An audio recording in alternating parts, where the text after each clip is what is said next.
Gerard, I mean, on the compensation scheme of last resort, what are you seeing there? I mean, are we still going to see a forward-looking compensation scheme of last resort that sort of triggers when a financial services provider isn't able to make a claim? I mean, do you still see that as important? Absolutely. I think it's an integral and has long been a missing piece of the regulatory architecture for financial services. I mean, the policy in our existing corporations law and credit acts is that if a business engages in misconduct, the consumer should be compensated. But sometimes that hasn't happened when a business is no longer around for that compensation to be paid, and professional indemnity insurance has not worked.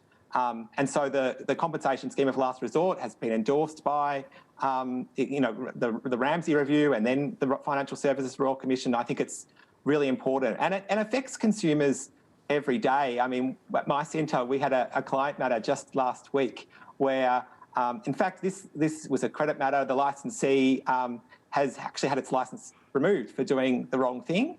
That actually meant that it's sort of removed its membership of AFCA. So now the consumer still has a complaint against that business, but there's no accessible forum for it to go, let alone if an award is made that compensation could be paid because it looks likely that firm will go under. So this is something that does affect people, and also importantly, it affects the broader trust and confidence that the community has when dealing with financial services firms. If you know that something goes wrong, you will be treated fairly. I think we'll ensure that people do engage with these services confidently.